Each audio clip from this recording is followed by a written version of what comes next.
The phrase, "don't knock it till you try it," has never rung more true for me than when I listened to musicals for the first time. Now, my entire life, or at least for a good 13 to 15 years of it, I would think musicals were for fucking nerds, for pussies, for people that were theater kids. Oh, I would never want to be associated with one of those.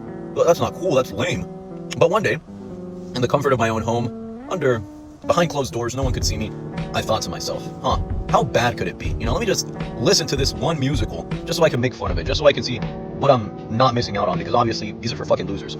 And the first musical that I ever chose to listen to was Hamilton. And I know, real underground fucking choice, underground music selection of mine right there. But listening to that musical really opened my eyes to just how fucking goated of a genre of musicals can be. Because the best way that I can describe it, it's like reading a book with music. I'm sure a lot of other songs have great storytelling and narratives inside of them, but it doesn't ring as true for any other genre, at least I personally think, as musicals. Because the point of musicals is to tell a story first, and to have a song second. Because they adapt most of those shits into theater, so you want people to be entertained with the story of it.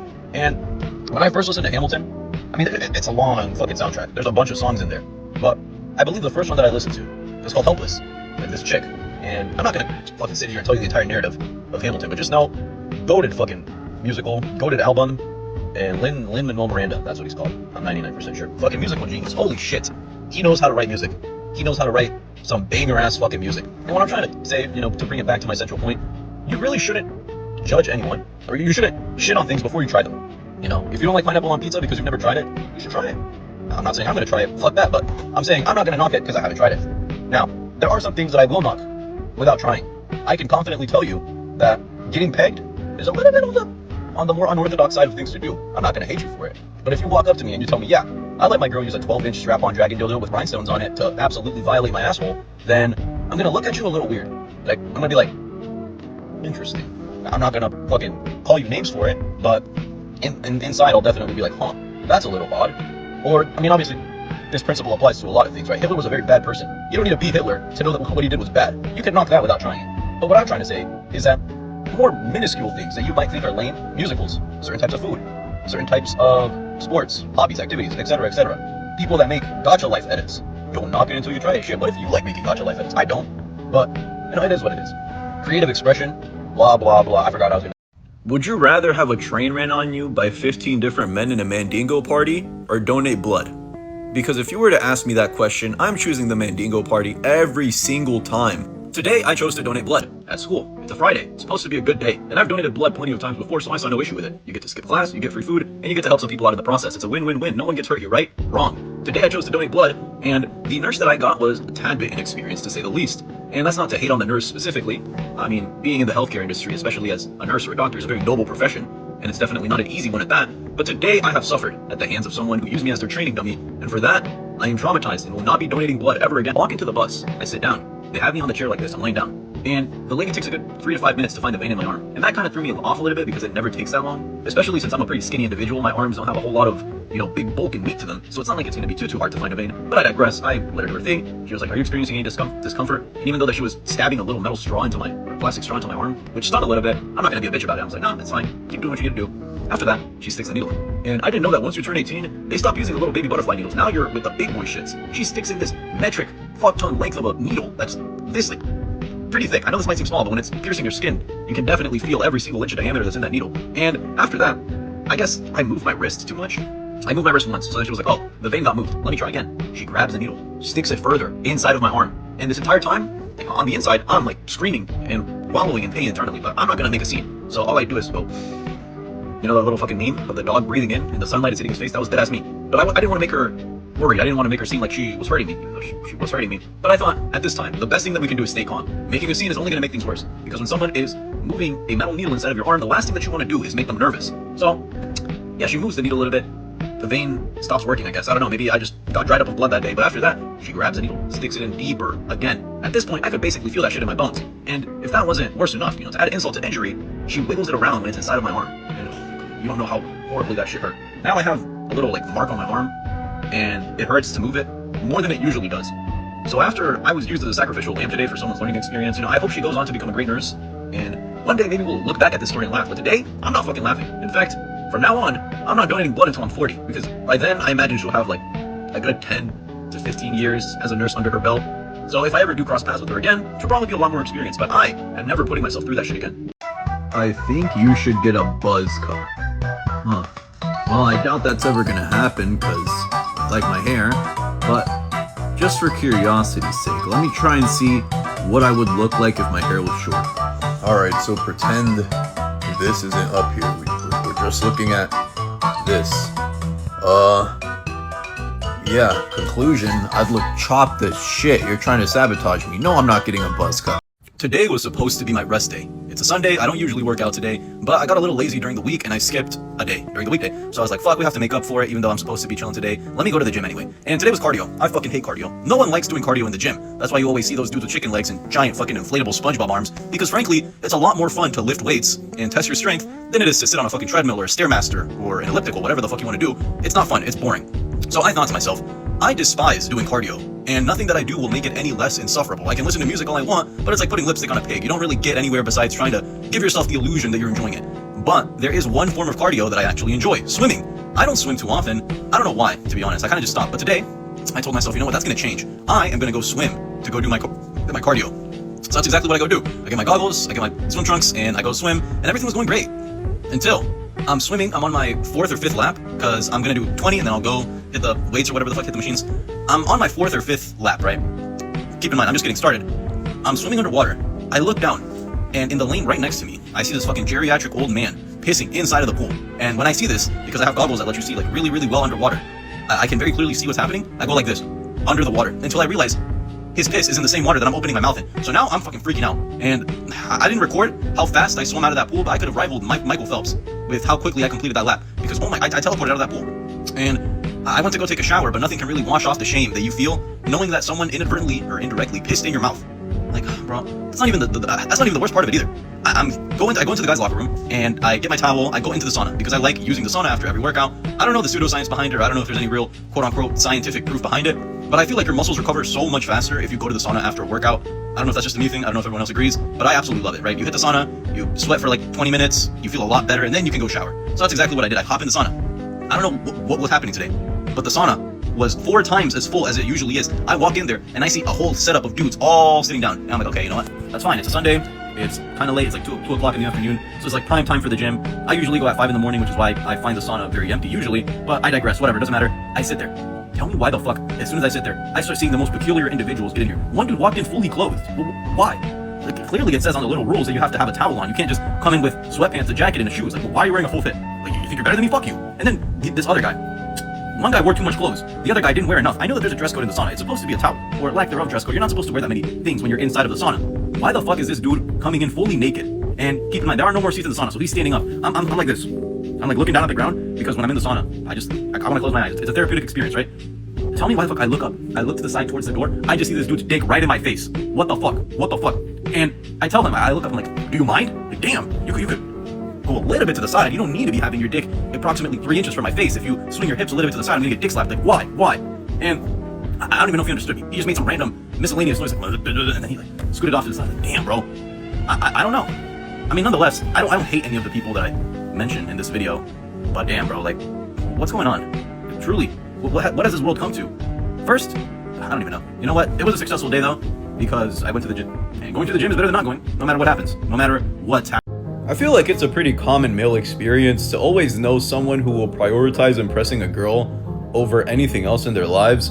I unironically know dudes who will throw me off a 3-story balcony and leave my paralyzed body to be eaten by vultures the next day, just because they think that'll get them a semblance of a chuckle from a girl who they are under the impression that they have a chance with. Or the dudes who will be talking to a girl, and the second that you get anywhere near them, all of a sudden you're in 3 different headlocks, you make less money than them, and you're weaker than them. And this doesn't really apply to just guys either, because I've seen girls throw their own friends under the bus plenty of times to impress a dude, or to try to get with a guy.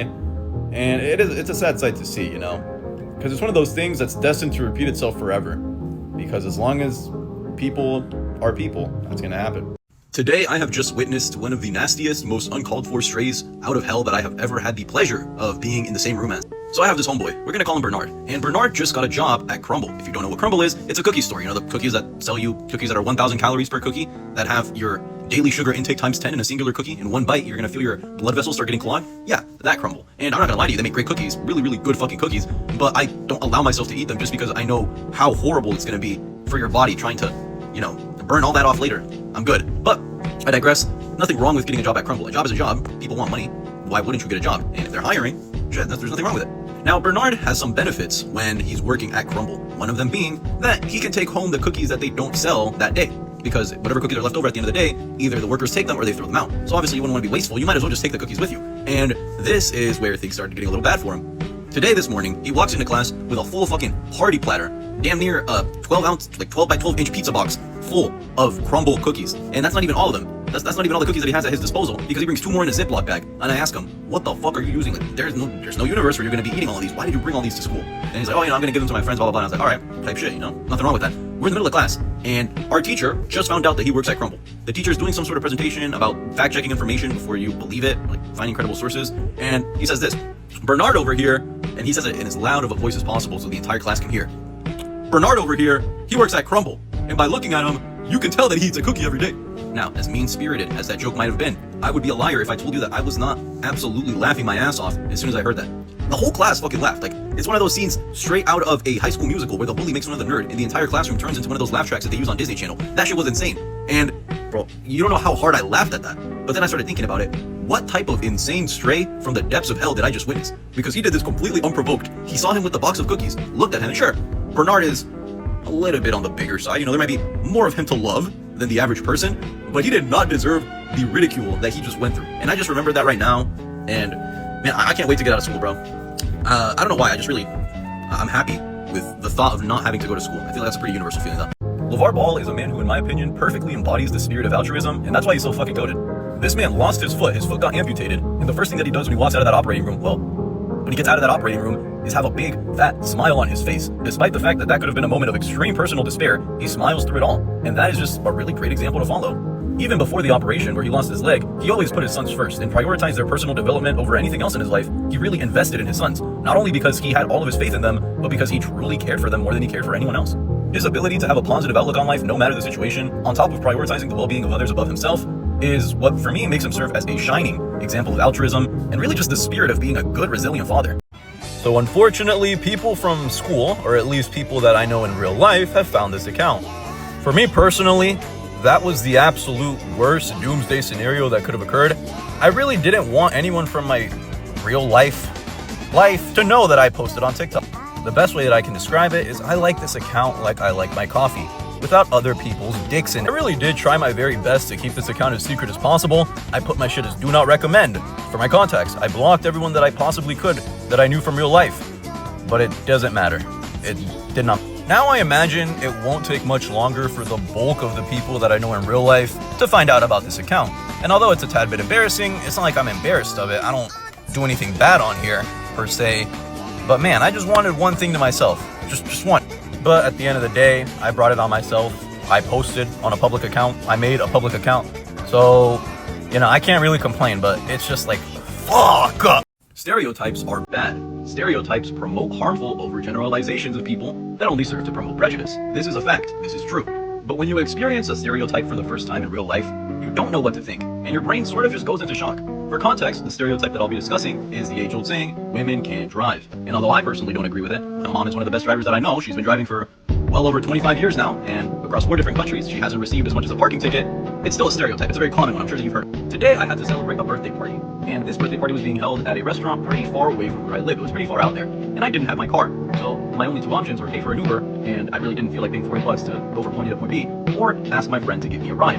And in retrospect, I probably should have just went with the Uber. So I have this homegirl. For the purposes of this story, we're gonna call her Mary. Now, Mary, I knew going into this, was not the most experienced driver, but she had her license. So clearly, how inexperienced could you be if you already passed the driver's ed test? Well, this is where I was sorely mistaken, because there is still much to learn that driving schools don't teach you. Before I even got into the car, I noticed that there were tiny bumps on the side of the wheels that could have only happened if you ran over a curb. As a joke, I said, oh wow, curbs must hate you, you must have ran over a couple of those on the way here. And we both laughed about it, but she never told me I was wrong. And I thought that we were just having a little fun moment where we could both laugh at something, but little did I know that was one of the warning signs. The second warning sign was when she ran a stop sign for absolutely no reason. And I thought that she knew something that I didn't, so I turned to her and I asked her, hey Mary, how come you passed the stop sign without actually stopping? Because isn't that technically illegal? And she tells me that if you can just eyeball whether there are any cars in the lanes there or not, there's no point in stopping at the stop sign, you're just wasting time, so you might as well keep going. And that theory held some merit to it, so I guess I didn't really object to that. But the third thing that happened is what really set me off personally. We're at an intersection, and she turns into the lane that you're not supposed to turn into.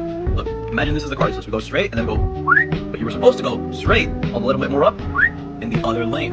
And when I see the cars driving towards us, I scratch my eyes a little like a cartoon character. Am I seeing things? Clearly they must be in the wrong lane because we would never do that. I was wrong. I was so wrong. We were in the wrong fucking lane. We were driving against the flow of traffic. I look over at her and I don't want to panic, so I just tell her, "What the fuck? What are you doing?" And she then realizes the mistake that she made. How was it possible to do that? I don't know. But everything was fine. She just drove over to the other side. There wasn't much dividing it anyway. It was just a tiny slab of concrete. But in that brief 10 to 15 second experience, I was holding onto the handles of that car for dear life because I really thought that my last moments on this earth were going to be spent in a Nissan Altima. And that's really not how I wanted to go out. After a few bumps in the road, we made it to my destination. I got out the car and I vehemently thanked her, although I was a little bit shaken up. And I went to go celebrate the birthday party at the restaurant. I went on about my day. And, there's nothing wrong with her. I love her to death. She's a great friend. But I'm never ever getting behind any sort of motor vehicle that she's operating. I don't think she'll ever find this video since she doesn't know that I have a TikTok account, so I'm gonna download this video and personally send it to her as a big, fat, shining reminder of the mental anguish that I went through today. The thing about third wheeling is that you never really realize you're committing the crime until it's too late. Because by the time that you realize what's happening, you already embarrassed yourself. And the best thing that you can do is save as much face as you can. So I have this friend, we're gonna call him Bernard. Bernard is a returning character. I am sitting by myself in class, happy as can be. Bernard comes to sit with me. I don't really mind. Bernard is my friend. I fuck with him. It's all right. This girl chooses to sit with Bernard. After about 30 minutes or so that the class goes by, she moves over there. And now it's me, Bernard, and this chick. I don't really care. I'm just still on my computer or like scrolling on my phone. I don't really care. What I didn't know was that this seating arrangement was premeditated. And it wasn't until about 30 minutes or so of them giggling and her putting her fucking arms all over his computer that I realized what was happening. And by the time that I realized it, I already looked like a fucking loser. Obviously, I moved. I don't want to be there any longer than I have to, but fuck, dude. We also gotta start shaming motherfuckers for PDA, because why do I have to see this? I don't even want to be here, but I saw a lot of people not very happy with my take on fan service ruining any show that it touches, and I still stand by it, but I read over some of the comments. A lot of people said, "Oh, you didn't watch Kill La Killer. Fan service is one of the central points of the show. Without it, it wouldn't even be the show, so you can't judge it because of that," or calling Ryuko a good character, but then saying fan service ruins her is downright ridiculous. You can't say that. And here's the thing, I know what the point of the show is. It's an allegory for fascism. Clothing serves as a status symbol throughout the entire show, which is why the people who are dirt poor have no star uniforms. The people who are middle class have 1-star uniforms. The people who are super duper high class have the highest star uniforms possible, and they remain at the top because that is how fascism works. Those in the highest positions of power and wealth will stay there forever because the poor just have no way of overcoming such, for a lack of a better term, overwhelming odds. I also understand that the ending of the show is symbolic for toppling hierarchy, for beating fascism, because how do all the characters end up? The same way that they were born. They're nude.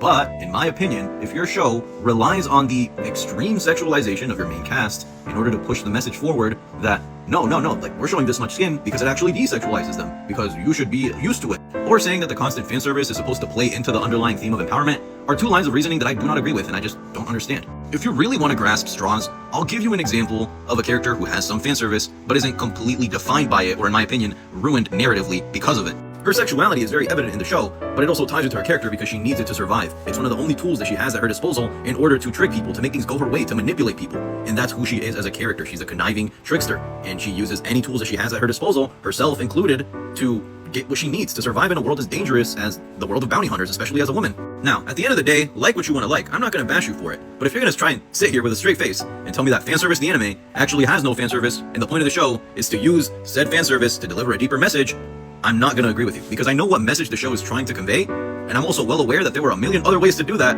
without having your main character wear thongs and heels for every fight scene, or without having your main antagonist be just as naked. I'm no writer, I'm no script writer or show writer, but I think there might have been a few different ways to do it. But I digress. It is what it is. I still think that fan service ruins most shows that it touches, and I don't really think it can be done well or in a constructive way. I was talking to one of my friends, and he started asking me what I think the male canon events are, the universally common male experiences that every guy will experience at least once in his life, and he hits me with the usual, I would say my male canon events are falling in love with a bop and realizing I'm shopped. And I looked at him like, really? That's what you're gonna go with? You couldn't get a little more creative? You want me to tell you a real male canon event? I'll tell you one. It's finding a girl extremely attractive, realizing that it's actually a man, and then questioning your sexuality. Yes, we have all experienced this. No, I'm not speaking French. Me and you have gone through this. We have gone through. ever since the term rage bait was introduced onto the internet, I see it being used as the scapegoat for a lot of people who are, frankly, just stupid. I'm talking to one of my friends, and she very confidently tells me that Harvard has a 60% acceptance rate. Now, this statement in a vacuum seems absolutely ridiculous, but I give in and I ask her, where did you get this information? What is your source? Because I am 99.9% sure that you're wrong. I'm no admissions officer, but I think Harvard is a little more selective than. She tells me that she read it from an article that Google recommends you when you open the app, and you see it on the little bottom. She tells me that's where she got her information. Obviously, I tell her that she's wrong, and that the article was most definitely misinforming her.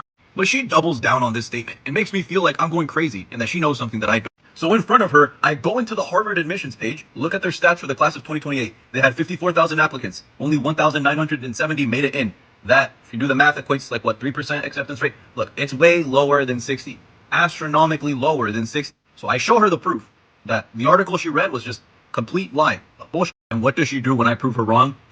Well, you literally fell for the wage bait. That was just wage bait. You fell for it. But I know that you wholeheartedly believed that Harvard had a 60% acceptance rate. I know that you were very confidently wrong, and you don't want to seem stupid. So what are you going to tell me? Oh, it was just rage bait. None of it was real. Haha, you fell for the rage. And that situation applies to so many different instances on the internet, because it is so often that I see people being very confidently wrong, just completely misinformed or not informed at all, and still preach their opinions like it's fact. Rage bait is supposed to be funny. You, my friend, are just not the sharpest tool in the shed.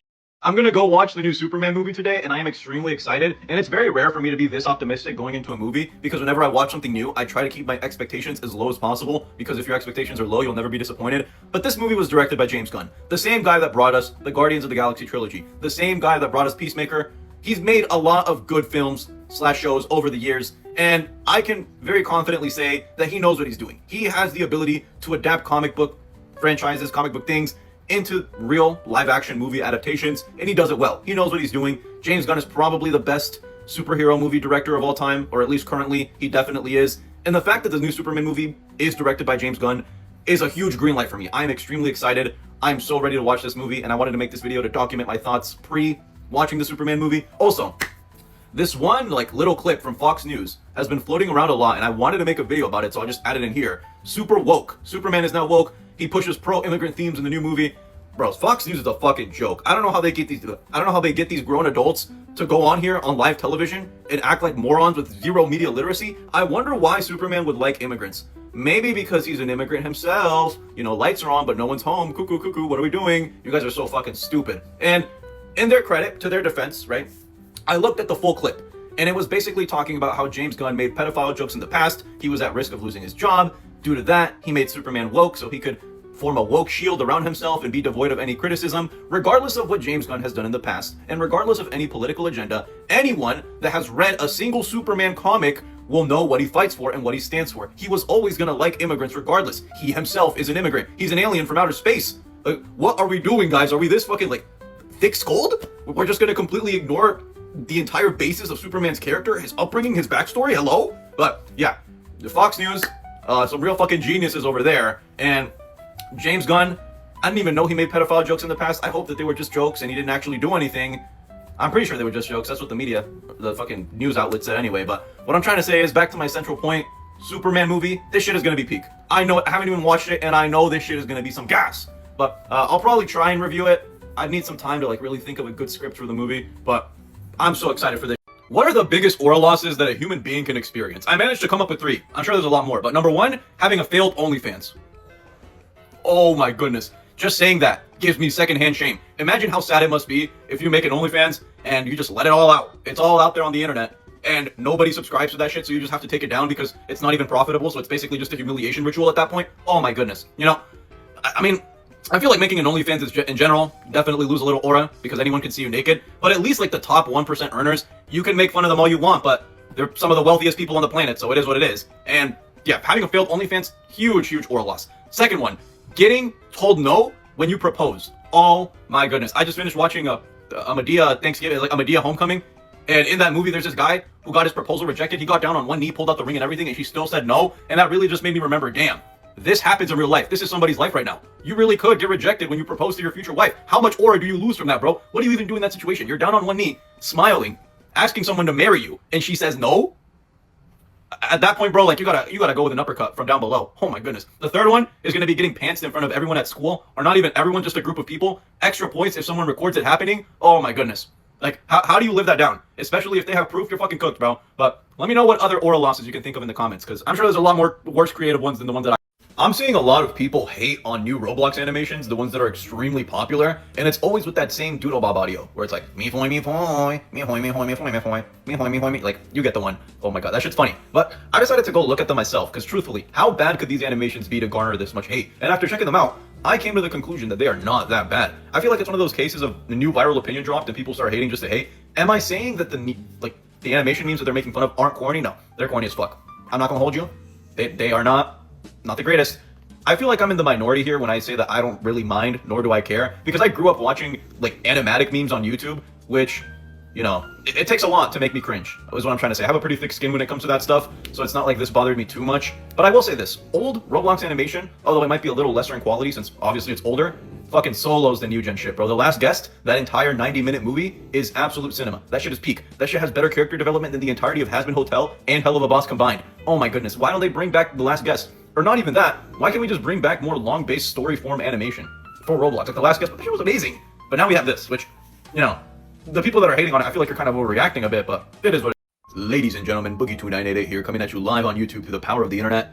It's a little sad seeing how far this man has fallen. And although I didn't grow up watching the guy, I definitely knew of him. And I'd say that Boogie is one of the oldest lolcows in existence. He was there for a long time. He's been around for a while. He's no stranger to this. And I want to talk about just some of the wacky and zany things that he's done over the He has admitted to spending lots of money on sex workers despite the fact that he was living in literal poverty. He was in a legal battle with a troll who he shot a gun at, and that also cost him a lot of money. He was frequently involved in a lot of scams and openly shielded a crypto scam. And I think the biggest nail in the coffin, the worst of all, out of anything that he's done, he faked a cancer diagnosis to get pity points on the internet and to simultaneously get money from his viewers, which is, you know, that's pretty low. You can't be surprised why nobody trusts him on the internet and why his public standing online is just not good at all. But there was once a time where he was just Francis, the angry gamer, making everybody laugh and making their day, but that's no longer a reality. And like, Keemstar is just a dickhead, bro. I don't know what he thought he was doing taking Boogie onto his little podcast or stream or whatever the fuck he does, but every single time he's with Keemstar, nothing good happens. Every clip that I see where he's like, I'm in tremendous pain.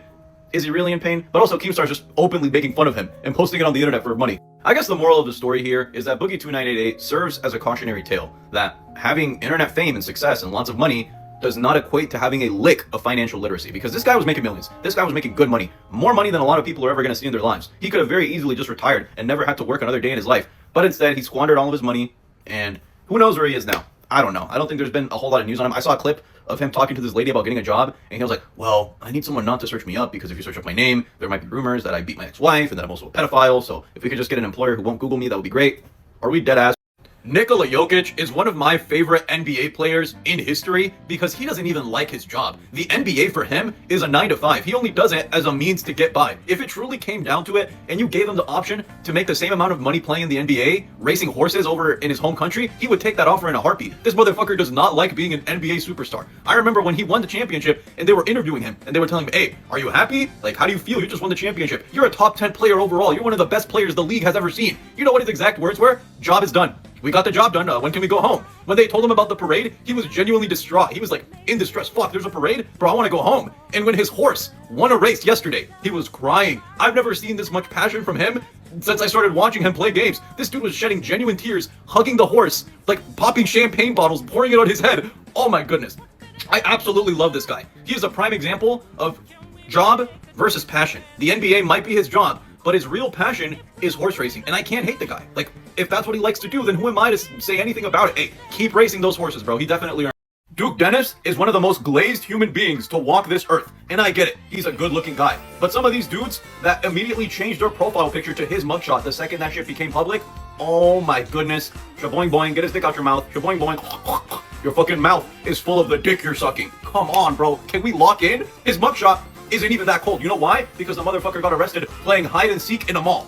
Like, Duke Dennis has got to be a prime example that your looks basically determine your entire fucking life. Because if he didn't look the way that he did, imagine any other 31-year-old who got caught playing hide and seek in a mall and was later arrested. Do you think motherfuckers would be changing their profile pictures to his mugshot? And like I said, why are y'all doing this, bro? He doesn't know y'all. Y'all are acting like you're brochachos, compadres, buddies. This motherfucker doesn't know your name, but you're a pogo stick prodigy. You're a cock muncher. You're a meat eater. A meat rider. Come on, bro. I'm begging you guys. We gotta lock in. You can't do this, bro. You can't keep getting away with this. If I see one more post glazing Duke Dennis, my head is gonna explode. I don't need to see you stretch an entire post to a minute long about how he was aura farming and he knew exactly what he was doing. And this mugshot is so badass. Come on, bro, please. So a while ago, one of my friends drew me as one of the horses from My Little Pony, and I gotta say, it looks pretty good, pretty accurate to the source material. Seems like he'd be in the universe, but I had one request. I want you to make him fat. I want you to make him big and round and just have a giant belly, and then make him fart all over the place, just fucking ripping ass, just. And she refused. You know, I was pretty disappointed. Why? Why won't you just make him giant and big and gluttonous and greedy? I just want his belly to be so huge. Who did the young people pick as their leader? And be a young boy? Ooh, give me gas talking about that little boy. Just make his belly huge. I just need him to be fat, enormous. Oh yes, just make him big. Yeah, I feel like I'm not the only one that thought about that, right? When I saw the drawing, you were like, yeah, the main thing that he's missing is a gigantic belly that fills the entire screen. I don't think this is a weird request. And as an artist, you know, you should be able to honor those requests. It's not a hard thing to do, right? And let me know if I'm weird. Something that I've been thinking about is what a world would look like where men could get pregnant, where men are the ones that have to carry the baby for 9 months and give birth to him. I kind of want to live in that world. Not because I want to get pregnant, but think about all the pregnancy cravings that would exist. There would be entirely new ones. Some shit like broccoli on pizza with peanut butter, or frozen bell peppers dipped in crushed Oreos and Sour Patch Kids. It would be a very interesting thing to see. And some people might say, why don't you just eat those right now? It's not the same. I would have to be pregnant to be able to eat those and enjoy it. Because apparently, when you're pregnant, you crave like really weird foods, and I can't get pregnant. No one is gonna impregnate me. So you get the gist, right? In an alternate universe where men could get pregnant, if I was pregnant, then I could try all of these really weird and wacky, zany food combinations. Do I want to get pregnant solely to do that? No. And another thing that I was thinking about, how long would paternity leave last? Probably like a year. Yeah, at least a year. And what about feminine hygiene products? Would those exist for men? Would we get like dude pawns, man pawns? Would guys wear bras? Would they lactate? Yeah, I think dudes would lactate if they get pregnant. Man, that is just crazy. Infinite Warfare Zombies is widely regarded as one of the worst zombies experiences that we've ever gotten, but is it really that bad? I honestly think people were dogging on it way too much, because I gotta give them credit where credit is due. They tried to do something different and original. Sure, the execution might not have been perfect, especially on release, and that's why a lot of people have very mixed opinions about the game, but just think for a second. A zombies mode, where you're following a crew of 4 people who are battling against this evil movie director who is the servant of literal Satan. Fucking Mephistopheles himself is controlling Willard Wyler and getting him to do all these horrible things, and you're going from movie to movie, battling zombies, completing the Easter eggs in order to finally face Mephistopheles himself. Is that not tough as fuck? Is that not hard? Is that not an original concept that's genuinely fun? I personally love Willard Wyler as an antagonist. He might not have the most character development or depth in the world, but he's wacky, he's cool, he's fun, he's different. I enjoyed him a lot. And like I said, the entire concept of where you gotta go from movie to movie and each map is a different movie set where you have to fight the zombies is cool. I fuck with that. I really, really like that. Obviously, my favorite one is gonna be Zombies in Spaceland. Raven in the Redwoods was okay.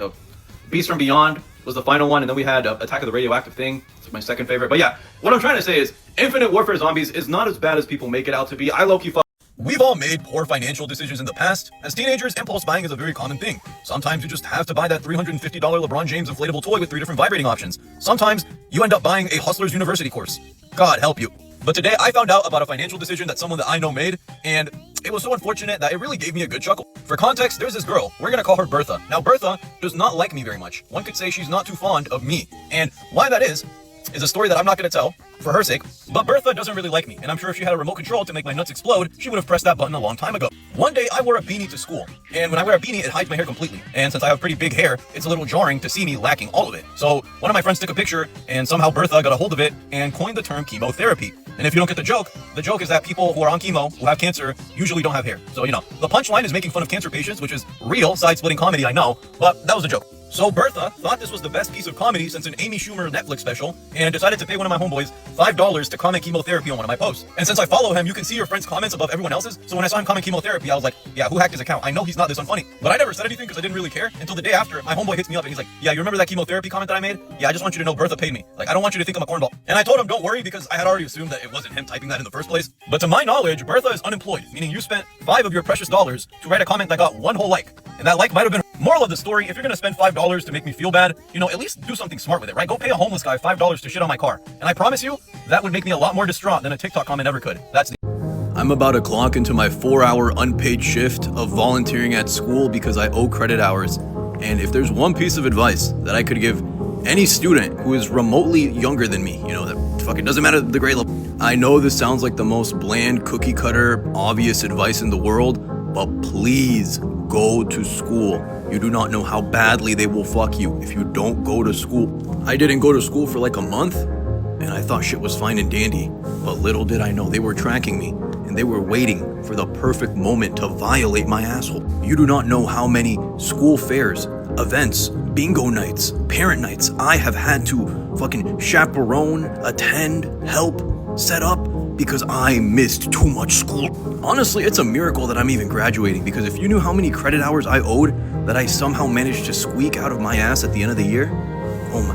Moral of the story, go to class. What's it called? Senioritis? Yeah, that shit doesn't exist. You're just a lazy bum and you need to lock in. A saying that I really like to say to myself, even though it may seem discouraging, but it really motivates me, is there will always be a bigger fish. No matter how good you think you are at something, no matter how much time you spend polishing a certain skill or craft, chances are there will be someone out there that is better than you. And whether that person is just more talented or they're just a harder worker than you, the bottom line is they are the bigger fish. To try and make my point a little bit more clear, I'm going to share a personal anecdote of mine that really made me realize there will always be a bigger fish. I did a thing called UIL, which are basically academic competitions. You can choose from shit like math, poetry analysis, speech and debate, and naturally I gravitated towards speech and debate. More specifically, I did a subcategory called extemporaneous speaking, which in layman's terms is just competitive lying. And it was my first time doing it. I had never practiced, I had never given speeches in front of other people before, but I was always naturally good at talking, so I thought, how hard could it be? And truthfully speaking, at least for me, it was not hard at all. I won every invitational that I went to, and truthfully speaking, it was not hard at all. I practiced this amount, and I won every zone competition, every area competition. I got first place in regionals until I finally made it to the second round of regionals. Now, whoever did well on this would go on to state, which is the highest level possible. And as I started moving up the ranks, I could tell that these motherfuckers meant business, because they would give them a prompt for what speech they were going to do. I would see these guys have full-on lunatic episodes, just shaking their heads, walking in circles, speaking to imaginary crowds, repeating chants to themselves, and I was like, what the fuck? All I did was read my topic, come up with an intro, come up with a conclusion, and I would freeball the rest of the speech. And once we all finished giving our speeches, they ranked us. It was me against 19 other kids, I want to say. Only the top 3 of the 20 would go to state, and I placed number 4.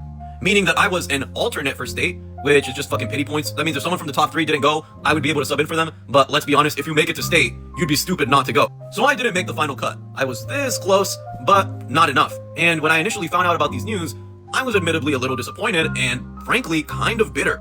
I looked at my peers around me and thought, there's no way these guys are better than me. So I decided to talk to the girl that got 3rd place, because in my mind, she was the one that knocked me off the pedestal. Obviously, just because I was salty doesn't mean I was going to be an asshole. I walk up to her, I introduce myself, I compliment her on her speaking abilities, and I ask her, how did you get so good at what you do? And she starts going on this entire spiel about how she's been taking speech and therapy classes since she was 7 years old. She's been going to debate camps for the past 6 or 7 years. Every day before she goes to bed, she journals her thoughts so she can come up with better hooks and conclusions. And I was like, damn, she is dedicated. And there's a very clear reason why she's better than me. She's a harder worker than me. She has a way better work ethic than I ever could, because not once in my life did I ever practice. I was too lazy. To this day, I would not practice. But having that conversation with her really opened my eyes.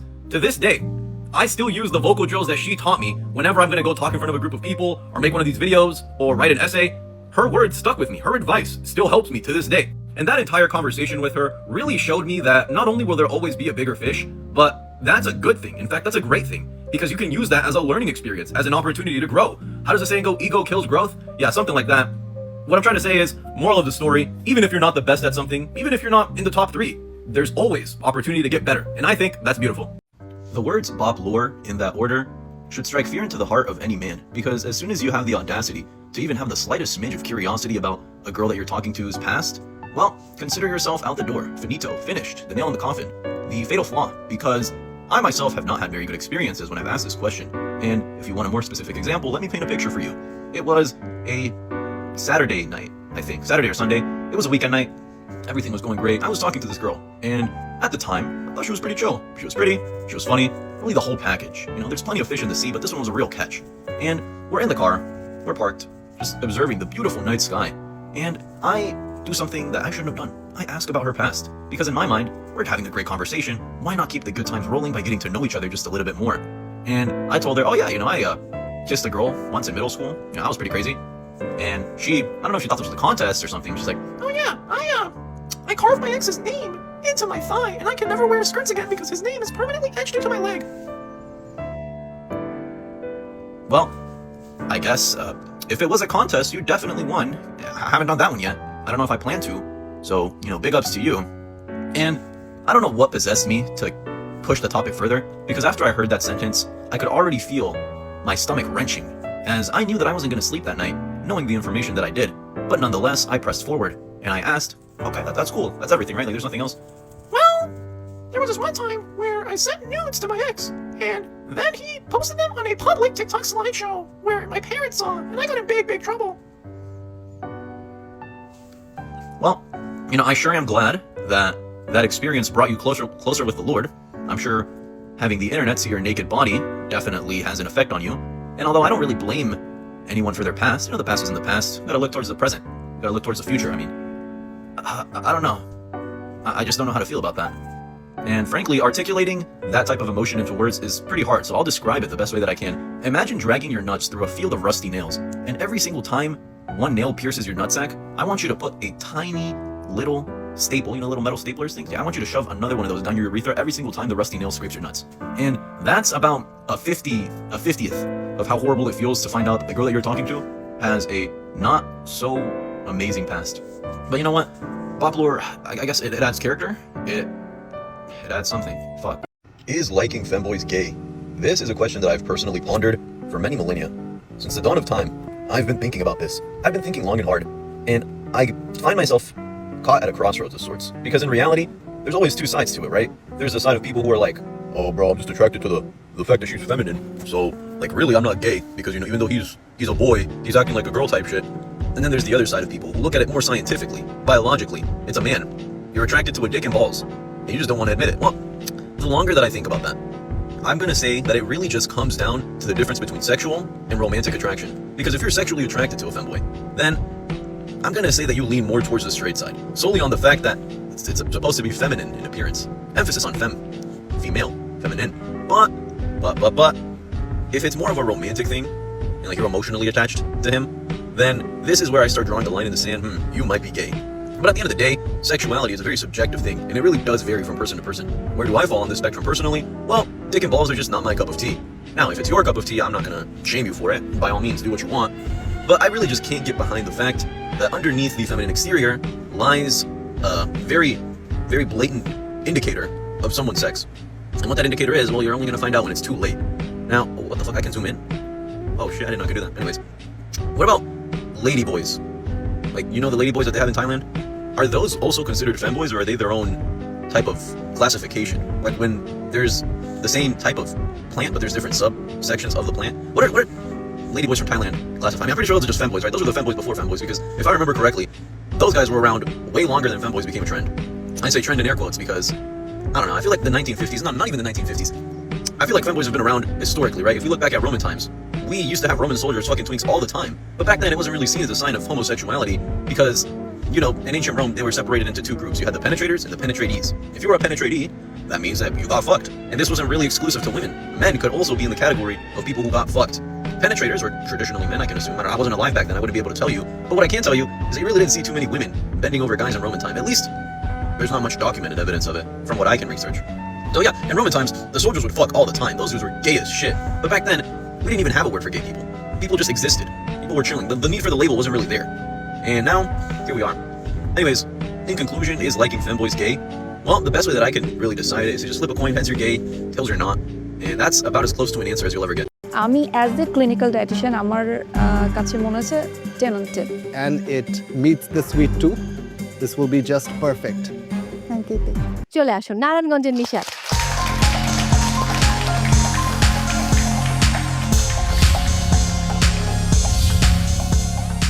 আমি আজকে করেছি হানি nuts dates sweet byte.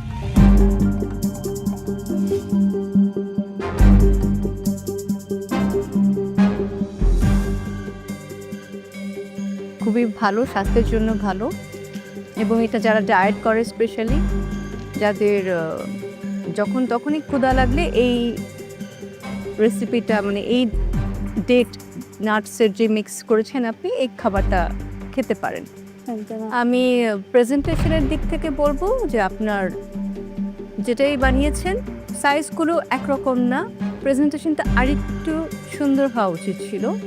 Midnight ক্রেভিংসও মিষ্টি জাতীয় খাবার ডেজার্টের দিকেই যায় and সবসময় একটা গিলটি ফিলিং কাজ করে যে লেট নাইটে মিষ্টি খাচ্ছি, কেক খাচ্ছি, রাইট? সো তখন যদি আমি এরকম কিছু একটা পাই which is completely healthy and it meets the sweet tooth, this will be just perfect. Thank you. ভালো ছিল। আপনার কস্টিং আজকে ঠিক আছে। ক্যালোরি চার্ট যেটা দিয়েছেন, রাইট, ওখানে আপনার হিসাবে আসতেছে for the whole thing 2200 calorie. আমাদের হিসাবে আসতেছে এটা about 2500 calorie, right? So 2500 calorie যদি আমি 4 দিয়ে ডিভাইড করি তাহলে এটা 620 ক্যালোরি করে এক একজনের জন্য আসতেছে, উইচ ইজ স্লাইটলি হায়ার। আমরা আপনাকে 600 লিমিট পর্যন্ত দিয়েছিলাম, আপনি 20 দিয়ে বেশি যাচ্ছেন, স্লাইটলি হায়ার। Thank you. আমার কাছে ভালো লেগেছে ডেজার্টটা। মিডনাইট ক্রেভিং থাকলে একটা হেলদি ডেজার্ট আমরা খেতে পারি, যেটা সত্যি খুব ভালো। Good try, thank you. জাজেস অলরেডি কিন্তু চমৎকার প্রশংসা করেছে আপনার। আমি অ্যাজ এ ক্লিনিক্যাল ডায়েটিশিয়ান আমার কাছে মনে হচ্ছে 10 on 10। মানে যদি ইনগ্রেডিয়েন্টের কথা চিন্তা করি, প্রত্যেকটা ইনগ্রেডিয়েন্ট খুবই হেলদি, স্পেশালি যে সিডস ইউজ করা হয়েছে। শুধুমাত্র আমার কাছে মনে হচ্ছে যদি পোর্শন সাইজটা যদি আরেকটু ছোট হয়, তাহলে মিডনাইট ফুডস হিসেবে একেবারে perfect. Thank you. Thank you ma'am. Thank you Nishad, আপনার ফুড দিয়ে যাবেন।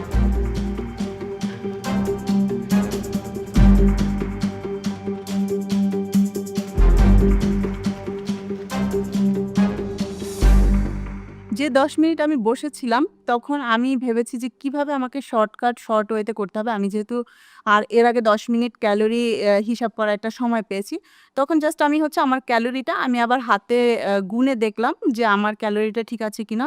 আমি এটা 4 পোর্শনে ভাগ করেছি যে পার পোর্শন কত ক্যালোরি পড়বে, ওইটা আমি একটু ঠিক করে নিলাম যে ওটা আমার ঠিক আছে কিনা। যে যখন আমি দেখলাম ঠিক আছে, তখন আমি চিন্তা করলাম যে ঠিক আছে আমি ডেজার্টেই যাব।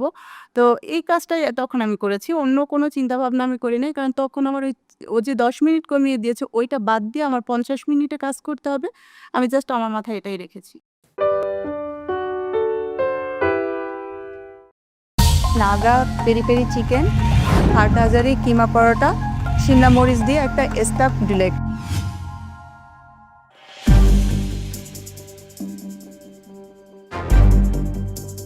এত ঝাল পাকোড়া হিসাবে দিলে, কারণ যেহেতু তুমি কোটিং করে রেখেছো, ভিতরে কি আছে সেটা তো কেউ দেখছে না। রাজশাহীর প্রতিযোগী মৌসুমী কবির, আপনার রেসিপি নিয়ে চলে আসুন। আসসালামু আলাইকুম। ওয়ালাইকুম আসসালাম। হাটহাজারি শরবত, স্টাফড শিমলা আর বোম্বাই পাকোড়া।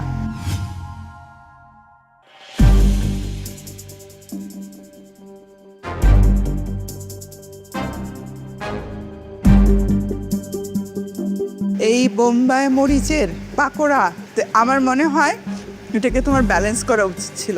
এত ঝাল পাকোড়া হিসাবে দিলে, কারণ যেহেতু তুমি কোটিং করে রেখেছো, ভিতরে কি আছে সেটা তো কেউ দেখছে না। এইটা অনেক বেশি ঝাল হয়েছে, এইটা ঠিক আছে। শিমলা মরিচ যেটা করেছো, তবে তোমার এইটা আমি যত ঝাল মনে করেছিলাম এটা কিন্তু অত ঝাল না। পুরোটা ব্লেন্ড করে দেওয়া এটা খেতে খুবই ভালো হয়েছে। এইটা যদি এরকম ব্লেন্ড করতে তাহলে 10 on 10 পেতে। Thank you very much. ড্রিঙ্কটা আপনি যেটা বানিয়েছেন হাটহাজারি শরবত, খেতে এমনি মজা, বাট এটাতে আমার মনে হয়েছে যে হাটহাজারি ফ্লেভারটা সিগনিফিকেন্টলি বোঝা যায় না। আগেন এটা যদি না বলেন তাহলে বোঝার কোনো ওয়ে নাই। প্লেটিংয়ে একটা মরিচ অথবা মরিচের কোনো এলিমেন্ট দিয়ে দিতে পারতেন, তাহলেই ড্রিঙ্কটা টেস্ট না থাকলেও বোঝা যেত যেটা হাটহাজারি মরিচের ড্রিঙ্ক। নাম্বার 2, বোম্বাই মরিচ পাকোড়া। আইডিয়া কনসেপ্টটা ভালো ছিল, এটাকে ভিনেগারে কিছুক্ষণ রেখে দিলে একটু ঝালটা কমে আসতো, বাট এটা খাওয়া যাচ্ছে না, and এটা খাওয়া পসিবল না। কামিং টু দ্য শিমলা মরিচ, স্টাফিংটা অনেক মজা ছিল, প্লেটিংও ভালো ছিল দেখতে, অ্যান্ড প্রেজেন্টেশন এভরিথিং এটা ভালো লেগেছে। Thank you. আপনার কস্টিং আজকে ঠিক আছে। দুটো স্টার ডিশ হচ্ছে ড্রিঙ্কটা, আর শিমলা মির্চের যেটা স্টাফিং দিয়ে করেছেন এটা। ড্রিঙ্কসটার মধ্যে তেঁতুলটা দিয়ে যেহেতু আপনি ব্লেন্ড করেছেন তাই তেঁতুল টক ঝাল মিষ্টির একটা ফ্লেভার আসছে। শিমলা মরিচের পুরো এটাই আমি শেষ করেছি স্টাফিংটা। মরিচ দিয়ে খেলে আরও বেশি ভালো লাগছে। সুন্দর করেছেন, প্রেজেন্টেশন সুন্দর, nice try. Thank you. Thank you, thank you Mousumi কবি।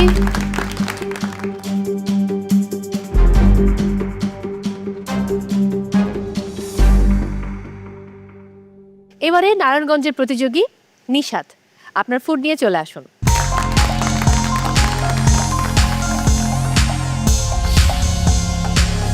Naga peri peri chicken, Hathazari keema paratha, শিমলা মরিচ দিয়ে একটা স্টাফ ডিলেট।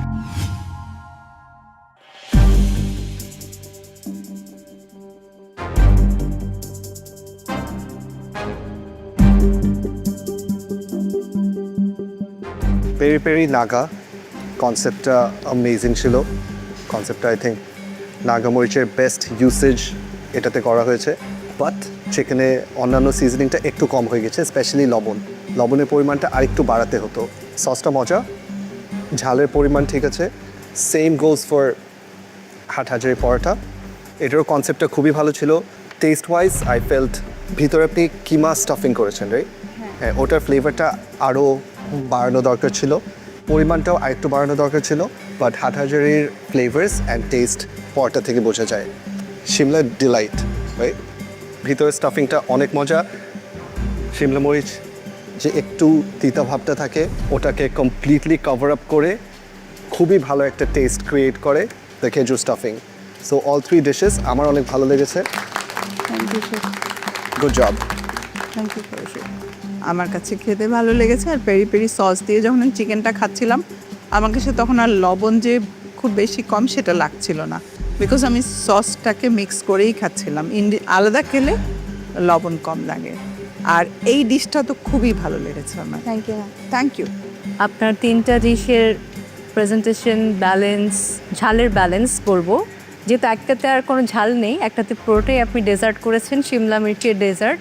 আপনিও প্রথম করেছেন, আমিও প্রথম খেয়েছি শিমলা মরিচের ডেজার্ট। এটা স্টাফিংটা এত মজা কি বলবো। আর peri peri chicken and paratha যেটা করেছেন খুবই ভালো, দারুণ। Thank you ma'am. Thank you. Costing ঠিক আছে। Thank you first. Thank you Nishat.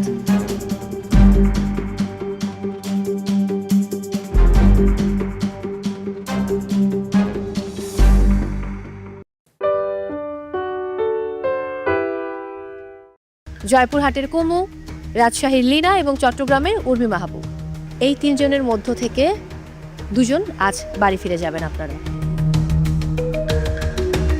আজকের পর্বের স্কোরগুলো দেখতে চাই।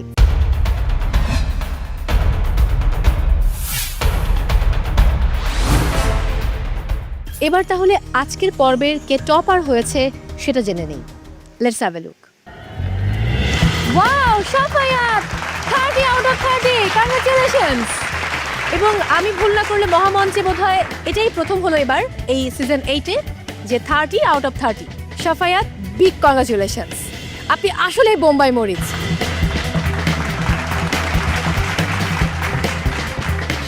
বিজ্ঞ বিচারক, ওই যে শেষ ভালো যার সব ভালো তার একটা কথা রয়েছে। আমাদের টপ 10 নিয়ে যখন যাত্রা শুরু করলাম তাদের প্রথম যে চ্যালেঞ্জটি ছিল সেই চ্যালেঞ্জেও কিন্তু শাফায়েত টপার হয়েছিল, এবং আজকে শেষ চ্যালেঞ্জ বাক্স রহস্য, সেটাতেও শাফায়েত টপার হয়েছে।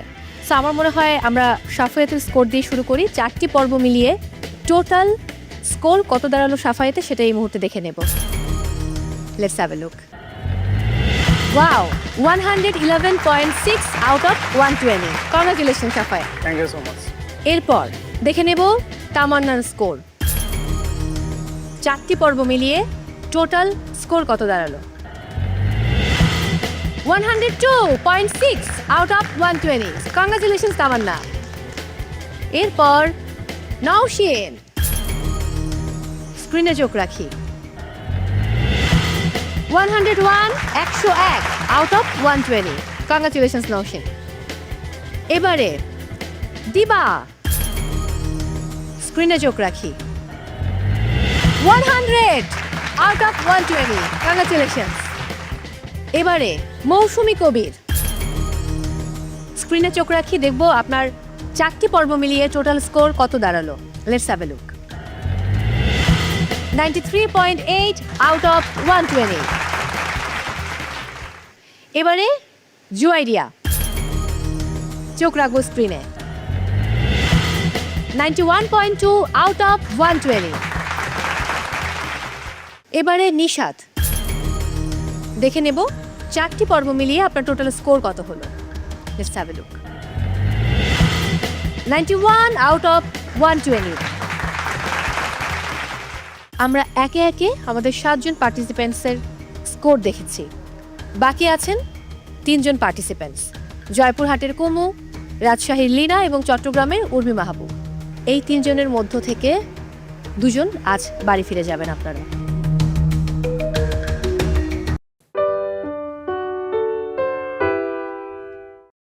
আমি নিশাতপুর থেকে 10 মিনিট মাইনাস করে দিতে যাচ্ছি। মানে আমার সময় কমিয়ে দিয়ে আবার হচ্ছে আমাকে কি বলবো একটা পাম দেওয়ার বিষয় যেটা বলে ও আমাকে ওইটা দিচ্ছে তো আমার খুব হাসিও পাচ্ছিল আবার হচ্ছে ওর উপরে রাগও হচ্ছিল। ব্ল্যাক স্কার্ফের পাওয়ার আজকে সাফায়েত আপনার জন্য 3টা অপশন থাকবে। নাম্বার 1, আপনি যদি চান তাহলে আপনি কুকিং টাইমের ভিতরে যে কোনো সময় আবার মেন্টার্স টাইম আউট 2 মিনিটের জন্য নিতে পারবেন। অপশন 2, টপ 8-এর আজকে যারা পার্টিসিপেট করছে তাদের কুকিং টাইম থেকে যেটা আমরা এখনও জানি না what ever the cooking time is সেখান থেকে আপনি যে কোনো একজন পার্টিসিপেন্টের 10 মিনিটস মাইনাস করে দিতে পারবেন। অ্যান্ড অপশন 3, আপনি রাধুনী গ্রোসারি স্টোরে আনলিমিটেড টাইমের জন্য যেতে পারবেন। চিন্তা করবেন, চিন্তা করে আমাকে জানাবেন।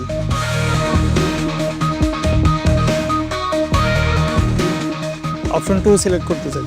আপনি একজনের থেকে 10 মিনিটস মাইনাস করে দিবেন। কার থেকে সেটা?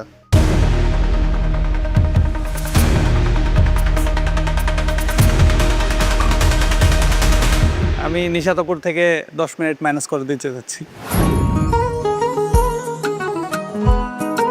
তো আমার আপুকে চ্যালেঞ্জ ছড়ে দেওয়ার মূল উদ্দেশ্য এবং মূল রিজন ছিল আপুকে একটু হচ্ছে অগ্নিস্ফুলিঙ্গ দিয়ে দেওয়া। আপু হচ্ছে একটা কয়লার মতো, শুকনা কয়লা, কিন্তু আগুন পাইতেছে না। আমি একটু আগুন দিয়ে দিয়েছি, আপু জ্বলে উঠবে ইনশাল্লাহ। মানে আমার কাছে বিষয়টা ইন্টারেস্টিং লাগছে মানে আমার সময় কমিয়ে দিয়ে আবার হচ্ছে আমাকে কি বলবো একটা পাম দেওয়ার বিষয় যেটা বলে ও আমাকে ওইটা দিচ্ছে তো আমার খুব হাসিও পাচ্ছিল আবার হচ্ছে ওর উপরে রাগও হচ্ছিল। Safayet, good decision. আপনার ব্ল্যাক স্কার্ফটা আমাকে দিয়ে যাবেন।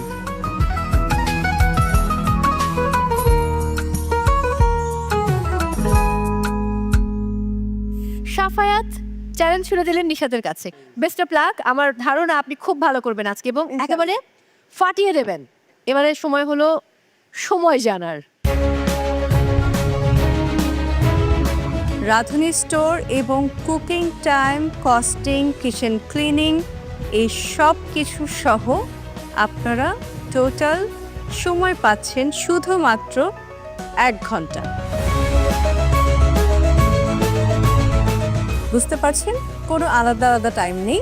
ও মাই গড মানে ইটস টু টাফ কিন্তু ক্যালোরি ক্যালকুলেশনের জন্য তো একটা আলাদা সময় দরকার আমাদের গেস্ট জাজ আপনি কিছু বলুন কন্টেস্টেন্ট যারা রয়েছেন তাদের উদ্দেশ্যে বলছি যে আপনারা ক্যালোরি কাউন্ট করবেন সেটা কিন্তু আপনারা টাইমটা পাবেন হচ্ছে মেন্টরদের সাথে আপনার টাইম আউটে 10 মিনিট পরে।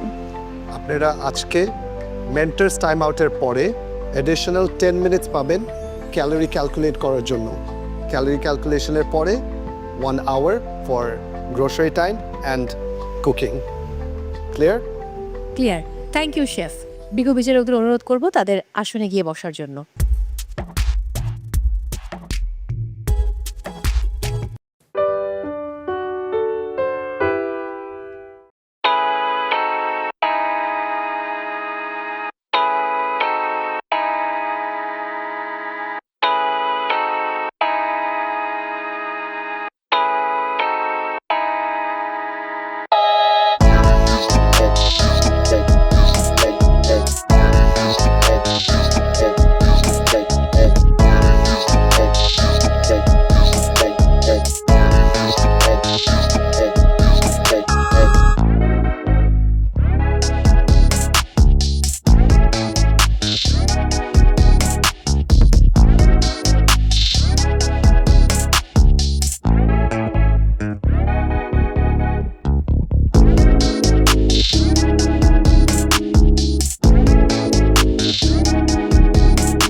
is the moment.